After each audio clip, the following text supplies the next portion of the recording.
Bismillahirrahmanirrahim. Assalamualaikum warahmatullahi wabarakatuh. Alhamdulillahirabbil alamin. Nahmaduhu wa nasta'inuhu wa nastaghfiruh wa na'udzu billahi min syururi anfusina wa min sayyiati a'malina. Man yahdihillahu fala mudilla lahu wa man yudlil fala hadiya lahu.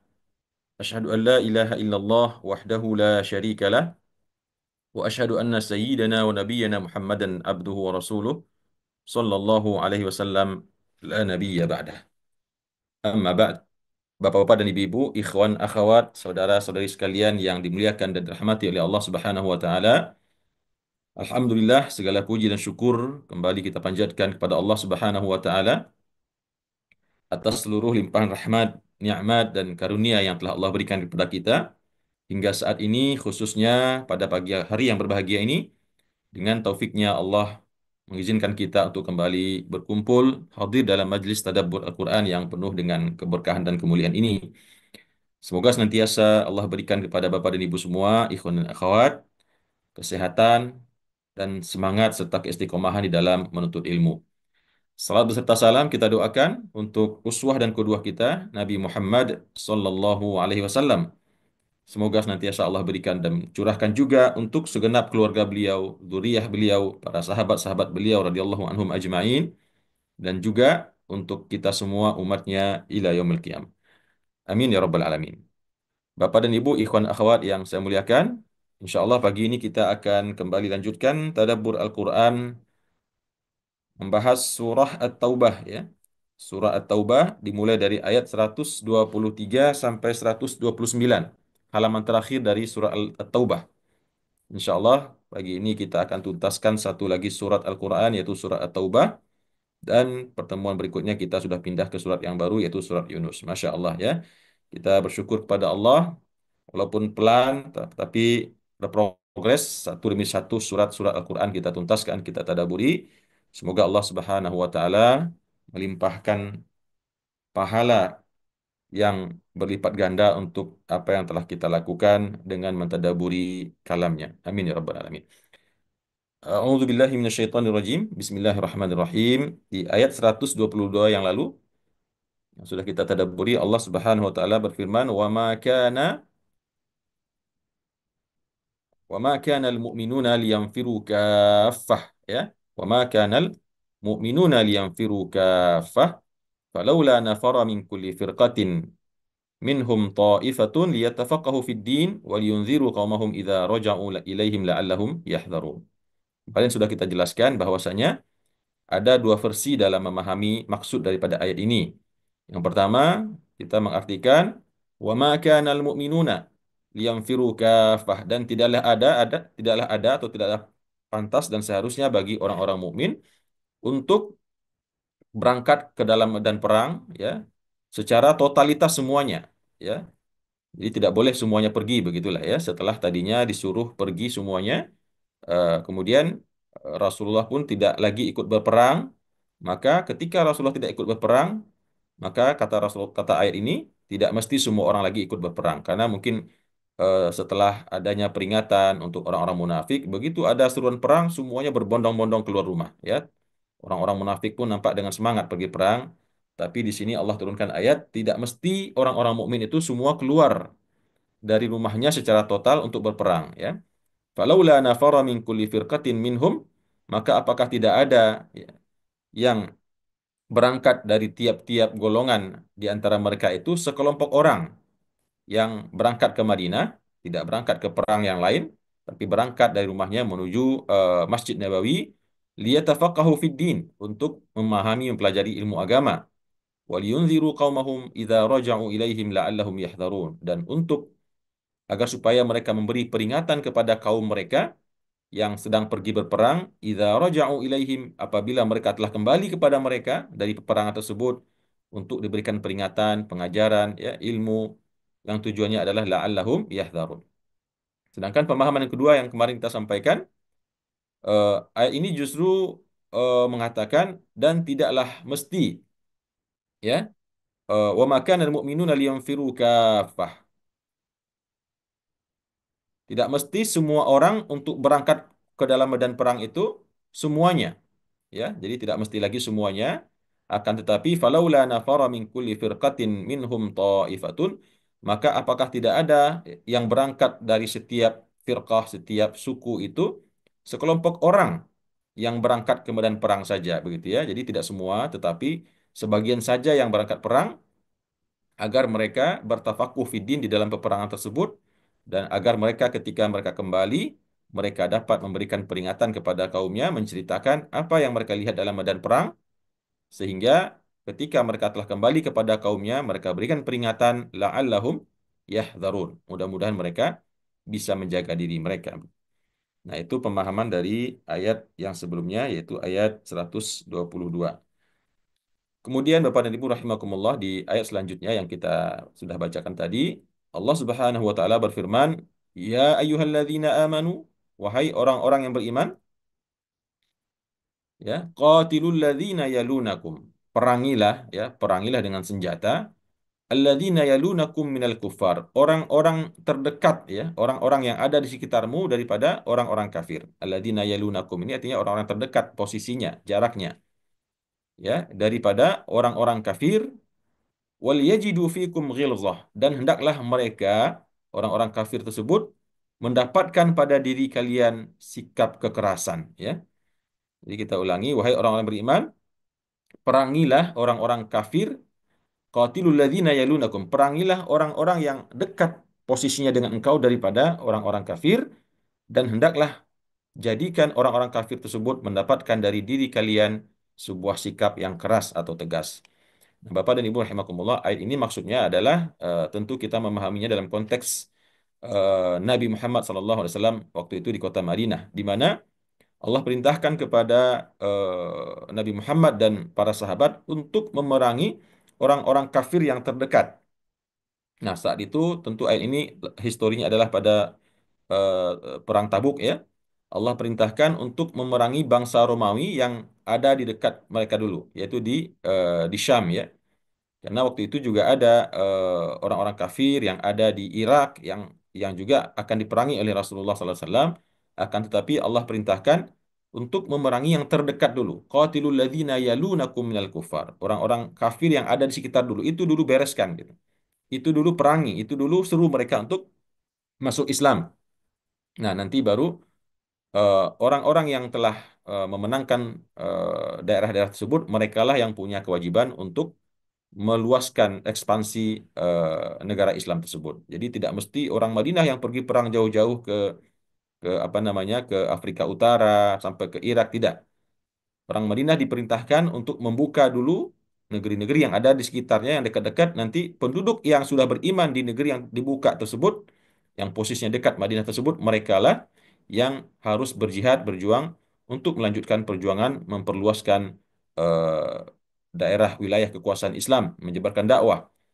Ya, tapi tentunya kalau seandainya dibutuhkan, yang dekat pun atau yang posisinya jauh pun juga harus ikut membantu peperangan yang dilakukan oleh sekelompok kaum muslimin tersebut. Jadi ayat ini maksudnya adalah ya ayyuhalladzina amanu qatilul ladzina yalunakum minal kuffar, hendaklah orang-orang beriman itu memerangi orang-orang yang kafir yang posisinya lebih dekat terlebih dahulu. Wal yajidu fikum ghilzah, dan hendaklah mereka mereka di sini ada orang-orang kafir yang diperangi tersebut mendapatkan dari kalian wahai orang Islam, ya, orang-orang muslimin, apa yang harus mereka dapatkan yaitu ghilzah. Ghilzah itu artinya kekerasan, ketegasan ya. Kekerasan di sini betul tentu bukan berarti kekejaman yang membabi buta, tidak Bapak, tapi harus ada tindakan tegas. Harus ada tindakan yang membuat mereka takut, gentar dan gemetar untuk menghadapi orang Islam ya, tentunya dengan menegakkan hukum Allah. Kalau mereka masih tetap dengan eh, perbuatannya melawan dan melakukan berbagai macam bentuk kemaksiatan, maka mereka pun di dalam perang tersebut akan mendapatkan kematiannya ya. Jadi tidak boleh dalam perang itu ada rasa hiba begitu ya. Kecuali tentu kepada kalau ditemui anak-anak dan orang tua atau mungkin ada orang yang sudah menyerah ya. Tapi kalau dalam peperangan, ketika peperangan berkecamuk, maka pasukan Islam itu memang harus bersikap tegas, harus sangar begitu ya. Artinya ghilzah, bersikap keras kepada orang-orang kafir supaya mereka tidak nanti malah mengelunjak gitu ya. Wa'lamu annallaha ma'al muttaqin. Dan ketahuilah sesungguhnya Allah itu bersama orang-orang yang bertakwa. Allah membersamai orang-orang muttaqin ya, baik di dalam peperangan mereka, di dalam kital yang mereka lakukan, baik begitu juga dalam kehidupan mereka sehari-hari. Sesungguhnya Allah itu membersamai orang-orang yang bertakwa. Nah, Bapak dan Ibu rahimakumullah, tentunya ayat ini eh, eh, tidak dalam artian kita disuruh memerangi semua orang kafir yang ada sekitar kita, tidak ya. Ini tentu dalam konteks peperangan. Ketika perang diperintahkan oleh amir, oleh pemimpin suatu kaum, pemimpin suatu bangsa, memerangi orang kafir misalkan gitu ya. Nah, maka disitulah kita terapkan ayat ini. Jadi bukan berarti kita artikan kita diperintahkan untuk memerangi, membunuh orang-orang kafir yang ada di sekitar kita, ya. Tidak ya, bukan begitu maksudnya. Tapi ini dalam dalam peperangan, di dalam peperangan, di dalam menghadapi musuh ya. Kemudian Bapak Ibu rahimakumullah, di ayat selanjutnya Allah pun menjelaskan wa idza ma unzilat suratun, kembali bercerita tentang sifat, karakter, tindak tanduk dan perangainya orang-orang munafik. Allah menjelaskan wa idza ma unzilat suratun, dan apabila atau jika diturunkan sesuatu dalam bentuk surat Al-Quran, wa idza ma unzilat suratun, apabila turunkan kepada mereka sebuah surat ya, sebuah surat daripada surat Al-Quran, maka yang akan terjadi adalah faminhum man yaqul, maka di antara mereka orang-orang munafik tersebut ada yang berkata, apa yang mereka katakan? Mereka akan mengatakan kepada teman-temannya sesama orang munafik, ayyukum zadathu hadhihi imana, siapakah di antara kalian yang bertambah dengan surat ini keimanannya? Jadi pertanyaan sebetulnya mencemooh ya. Pertanyaan yang sebetulnya mengolok-olok, mencemooh dan merendahkan. Jadi ketika diturunkan kepada mereka sebuah surat Al-Qur'anul Karim, ya katakanlah surat At-Taubah ini, maka di antara mereka ada yang berkata, ya, ayyukum zadathu hadhihi imana. Siapakah di antara kalian yang bertambah baginya dengan surat ini keimanan, ya, pertanyaan yang bersifat mencemooh, mengolok-olok, menghina ya. Maka kemudian kata Allah, fa ammal ladzina amanu. Nah, itu tadi sifat perangainya orang munafik. Kalau diturunkan kepada mereka surat, mereka bertanya, ini siapa sih di antara kita yang bertambah imannya dengan surat ini gitu ya. Ini kan percuma, ini sia-sia, ini nggak ada artinya, ini nggak ada nilainya, begitulah kira-kira mereka saling berkata sesama mereka. Fa ammal ladzina amanu, dan maka adapun orang-orang yang beriman, ya, selain orang-orang munafik, fazadathum imana. Maka surat yang turun tersebut justru menambah kepada mereka keimanan. Ya, jadi orang-orang beriman ketika mendapatkan surat atau ayat turun dari langit dari Allah Subhanahu wa taala melalui malaikat Jibril kepada Nabi Muhammad SAW, dan begitu mereka mendengarnya, maka fazadathum imana, maka bertambah keimanan mereka kepada Allah Subhanahu wa taala. Wa hum yastabshirun, dan mereka pun yastabshirun. Yastabshirun itu artinya begitu gembira dan bahagianya begitu ya, mendapatkan firman Allah tersebut, mendapatkan kalamullah tersebut, termasuk dengan apa-apa yang ada di dalam isinya, apakah itu menyangkut janji-janji Allah berupa surga, atau menyangkut apa-apa yang Allah wahyukan yang di dalamnya menyingkap, membongkar, dan membeberkan aib orang-orang munafik tersebut. Sehingga membuat orang-orang mukmin merasa gembira mendengarkan isi daripada surat yang diturunkan tentang orang-orang munafik tersebut. Kemudian, wa ammal ladzina fi qulubihim maradun, dan adapun orang-orang yang di dalam hati-hati mereka ada penyakit, ya, ada kemunafikan. Wa ammal ladzina fi qulubihim maradun, dan adapun orang-orang yang di dalam hati-hati mereka ada penyakit yaitu kemunafikan, fazadathum rijsan ila rijsihim.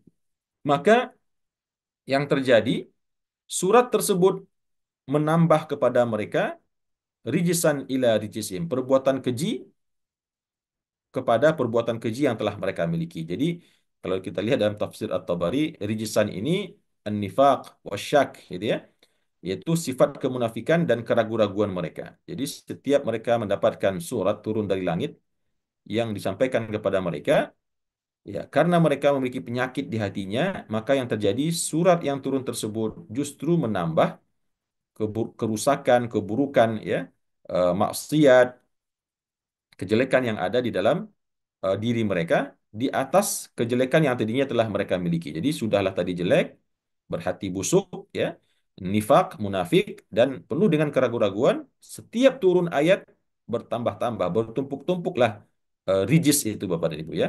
Kebusukan dan kemunafikan serta keraguan-raguan dan kedengkian mereka tersebut. Wa matu, dan mereka pun mati, ya, menjumpai kematian, wahum kafirun, dan mereka mati tersebut di mana mereka dalam keadaan kafir. Waliyazubillah. Jadi begitu Allah sampaikan orang-orang munafik, akibat penyakit yang ada dalam hati mereka, maka setiap turun surat atau ayat dari Allah Subhanahu wa taala kepada nabinya dan disampaikan kepada mereka, maka surat atau ayat tersebut justru menambah keburukan, ya, kejelekan dan sifat-sifat mereka yang tidak baik di atas keburukan-keburukan mereka yang telah ada sebelumnya. Dan kemudian mereka mati, dan di mana mereka mati itu berada dalam kekafiran. Waliyadzubillah. Kemudian di ayat yang selanjutnya Allah sampaikan, "Awala yarawna annahum yuftanuna fi kulli 'amin marrah aw marratain, thumma la yatubuna wa la hum yadhakkarun." Ya. Dan apakah tidak mereka memperhatikan, yaitu orang-orang munafik tersebut, dan apakah tidak mereka perhatikan, tidakkah mereka lihat, tidakkah mereka mengamati, ya, memandang, annahum, bahwasanya mereka itu orang-orang munafik ini, ya, annahum, bahwasanya mereka itu yuftanuna fi kulli amin marrah. Mereka diuji, difitnah oleh Allah. Yuftanun artinya di sini diuji, ya, diberikan ujian, diberikan apa namanya? Bukan cobaan, ya, diberikan fitnah lah, diberikan ujian atau azab gitu. Dalam fi kulli amin, di dalam setiap tahun itu sekali atau dua kali. Ya, jadi orang-orang munafik ini diuji oleh Allah, diberikan azab oleh Allah di dunia, ya. Setiap tahun itu minimal sekali atau dua kali. Bentuknya ya kemiskinan, kemelaratan, ya, ada yang mereka mendapatkan musibah, ya. Eh, Intinya segala sesuatu yang bersifat celaka begitu. Dalam bentuk fisik. Nah, sebagian ahli takwil mengatakan fitnah yang ditimpakan oleh Allah kepada mereka di sini adalah fitnah diwajibkan kepada mereka untuk berperang, yang bagi mereka itu terasa sebagai fitnah, ya, yang aslinya mereka nggak mau, tapi setiap tahun ada aja perang yang diperintahkan, yang diserukan untuk diikuti, dan bagi mereka itu terasa sebuah fitnah yang sangat berat, ya, sekali atau dua kali dalam setahun. Dan ada juga pendapat ahlu takwil yang mengatakan fitnah di sini adalah turunnya surat atau ayat yang membongkar aib-aib mereka. Jadi setiap tahun itu turun sekali atau dua kali wahyu firman yang minimal sekali dua kali itu membongkar dan membeberkan sifat, karakter, dan kejelekan mereka yang terasa bagi mereka itu sesuatu yang sangat menyakitkan, ya. Tsumma la yatubuna. Kemudian, walaupun demikian, setiap tahun mereka diberikan ujian sekali atau dua kali dengan segala bentuk yang tadi kita jelaskan. Tsumma la yatubuna. Namun, kemudian mereka juga tetap tidak bertaubat. Ya. La yatubuna wa la hum yadzakkarun. Dan tidak pula mereka mau mengambil pelajaran. Jadi begitulah bengalnya, ya. Begitulah bengalnya atau apa istilahnya, ya, kepala batunya orang-orang munafik ini, diberikan ujian, cobaan, diturunkan surat, ayat, ya, yang menyebutkan perihal mereka, namun tetap tidak mau bertaubat kepada Allah dan juga tidak mau mengambil pelajaran dari apa yang diturunkan tersebut dan dari apa-apa yang telah terjadi atas diri mereka. Bahkan di ayat yang selanjutnya Allah jelaskan, wa idza ma unzilat suratun, dan bahkan apabila diturunkan suatu surat, ya, sesuatu diturunkan dalam bentuk surat kepada mereka, apa yang mereka lakukan? Nazara ba'duhum ila ba'din, memandang sebagian mereka kepada sebagian yang lain. Jadi misalnya dalam kita kita umpamakan dalam sebuah majlis, ya, yang dihadiri oleh Rasulullah SAW di Masjid Nabawi, dan tentunya orang-orang munafik ini juga juga hadir di masjid, ya, cuman duduknya biasanya paling belakang, ya, duduknya nyandar di dinding paling belakang, ya, kayak mau enggak gitu, ya, menghadiri majlis. Nah, pada waktu itu turun atas mereka sebuah surat, yang surat itu tentu dibacakan oleh Rasulullah SAW, yang isinya semua tentang keburukan dan kebusukan mereka. Maka ketika itu apa yang mereka lakukan? Nazara ba'duhum ila ba'din. Saling memandanglah sebagian mereka kepada sebagian yang lain. Jadi orang munafik ini tahu, ya, siapa di antara mereka yang hadir di majelis Nabi itu yang juga orang munafik. Ya, tentunya mereka bertemu setiap hari di rumah-rumah mereka masing-masing, ghibah, membicarakan Nabi, ya, mengatur strategi untuk merusak Islam dan seterusnya.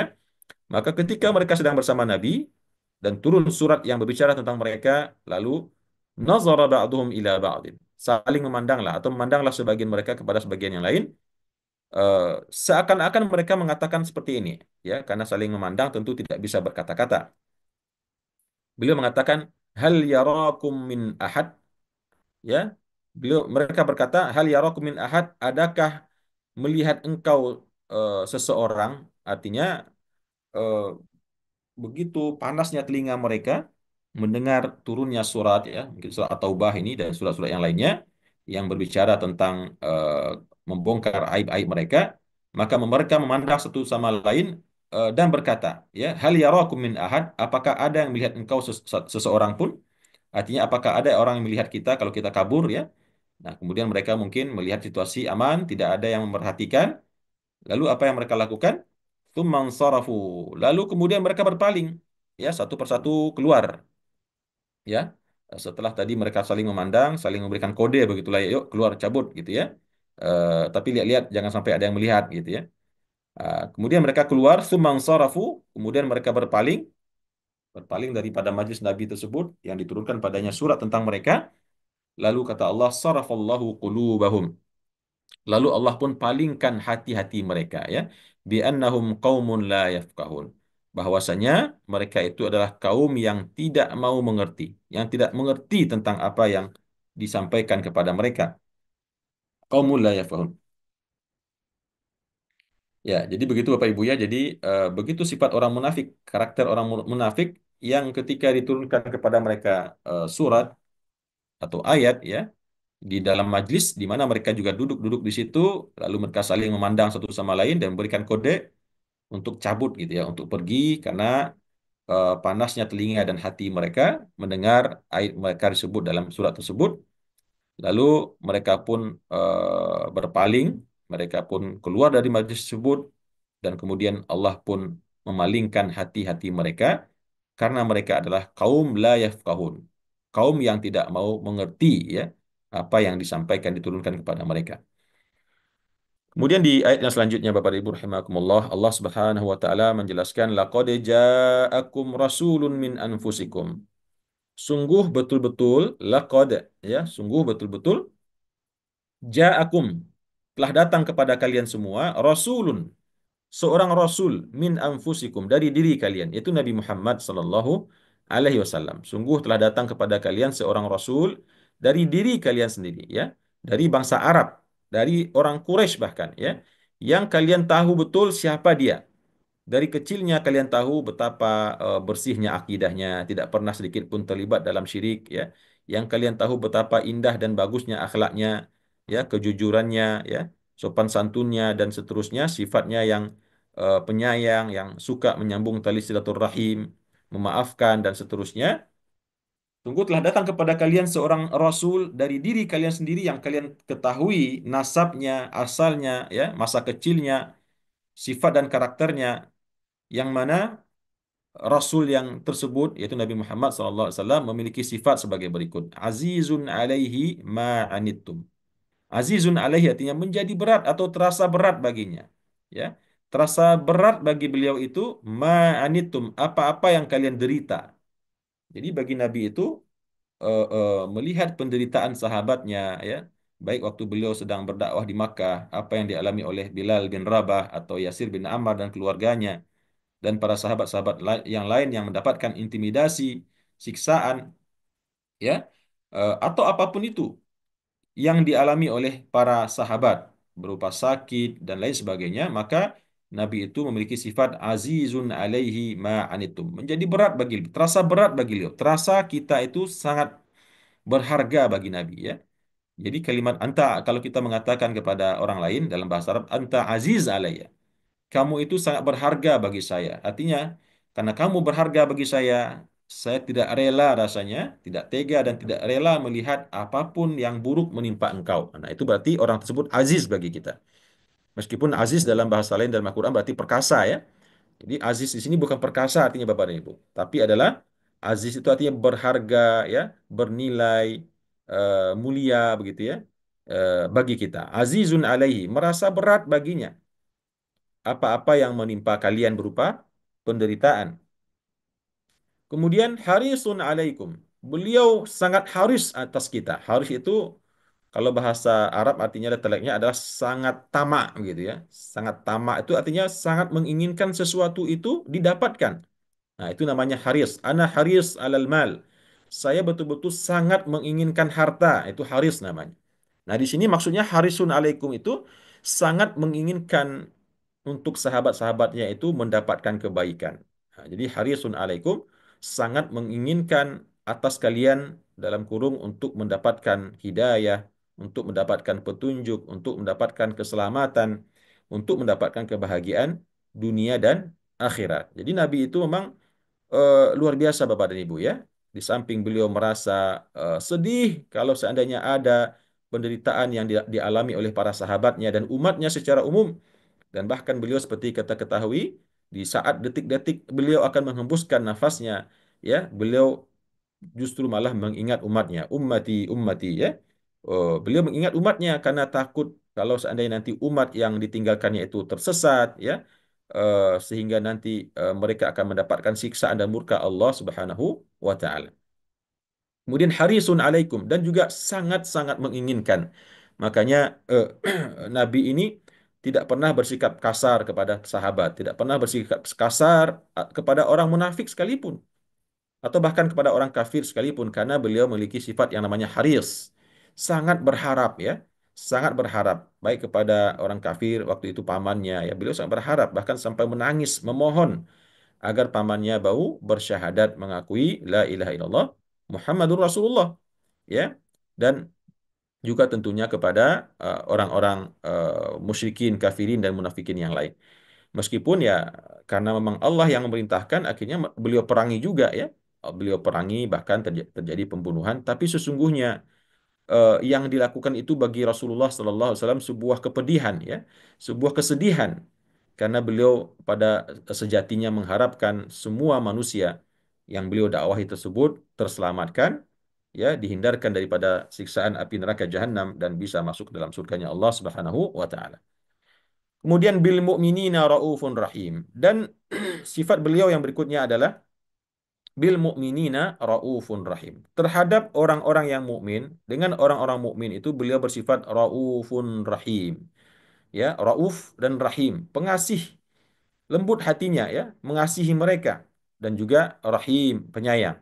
Bil mu'minina raufun rahim. Jadi ini eh, sifat Nabi Muhammad SAW yang menyerupai nama Allah ya, tapi di sini bukan sifat Allah ya, bukan nama Allah karena kalau nama Allah biasanya pakai alif lam, Ar-Rauf dan Ar-Rahim. Jadi boleh ternyata manusia diberi gelar dengan nama salah satu nama-nama Allah tapi tidak pakai alif lam ya. Kalau pakai alif lam maka harus ditambah dengan abdun di awalnya, Abdur Rahim, Abdur Rauf. Nah, tapi kalau Rahim saja, Rauf saja itu boleh. Yang tidak boleh menurut sebagian ulama adalah Rahman. Tidak boleh orang bernama Rahman tanpa kalimat abdun di awalnya. Nah, tapi kalau Rahim boleh, Rauf boleh. Nah, seperti nama saya misalnya, nama saya Rahimul Amin. Nah, dulu ada yang banyak memprotes. Oh, itu kan nama Tuhan, nama Allah. Kenapa kamu membuat nama dengan nama Allah? Nah, saya baru dapat ayat ini, Bapak dan Ibu. Ternyata Nabi pun diberi gelar oleh Allah dalam ayat ini dengan Raufun Rahim. Nah, tapi tentu raufnya, rahimnya Nabi tidak sampai kepada rauf dan rahimnya Allah Subhanahu wa taala. Kemudian di ayat yang terakhir Bapak dan Ibu rahimakumullah, Allah mengatakan fa in tawallau faqul hasbiyallah, dan jika atau apabila mereka berpaling, orang-orang munafik, orang-orang kafir tersebut dari seruan engkau wahai Muhammad, dari dakwah yang engkau sampaikan kepada mereka wahai Muhammad, faqul, maka katakanlah kepada mereka hasbiyallah. Hasbiyallahu la ilaha illahu alaihi tawakkaltu wa huwa rabbul arsyil azim. Ucapkan kepada mereka, hasbiyallah, cukuplah bagiku Allah, ya. Allah sebagai penolong, Allah sebagai pencukup, Allah sebagai pembela dan seterusnya. Kalau kalian berpaling, itu hak kalian, silahkan. Fakul hasbiyallah, maka cukuplah bagiku Allah sebagai penolong, Allah sebagai pelindung, Allah sebagai pencukup segala sesuatu. La ilaha illahu. Tidak ada Tuhan selain Dia. Alaihi tawakkaltu. Di atasnya atau kepadanya aku bertawakal, menyerahkan diriku dengan sepenuhnya. Wa huwa rabbul arsyil azim. Dan dia adalah Tuhannya arasy yang sangat agung atau sangat besar tersebut. Wa huwa rabbul arsyil azim. Dia atau Allah itu adalah Tuhannya pemilik arasy yang sangat agung, yang maha besar dan maha luas tersebut. Bapak dan Ibu, ikhwan dan akhwat rahimakumullah, alhamdulillahirabbil alamin. Dengan izin Allah Subhanahu wa taala, pada pagi hari ini telah kita tuntaskan mentadaburi surat At-Taubah dari awal sampai akhir, dari ayat 1 sampai ayat 129 ya. Masya Allah. Sekian pekan, sekian minggu kita membersamai surat At-Taubah ini, membuat kita hidup dalam suasana yang cukup dramatis ya, tentang keadaan ya, perangai sifat orang-orang munafik, bagaimana terjadinya perang Tabuk, dan hal-hal lain yang telah kita tadaburi dalam surat At-Taubah ini.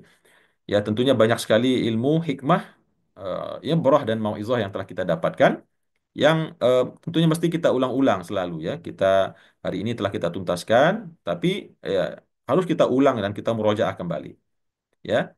Terutama nanti ketika ibu bapak tadarus Al-Quran berjumpa dengan surat At-Taubah, ya diulang kembali apa maksudnya yang telah kita pelajari, sehingga biasanya ketika kita mengulang kembali mentadaburi itu akan dapat lagi makna-makna yang baru ya. Ibrah-ibrah atau maizah-maizah yang baru, karena itulah salah satu mukjizatnya Al-Quran, karena dia ibarat samudra.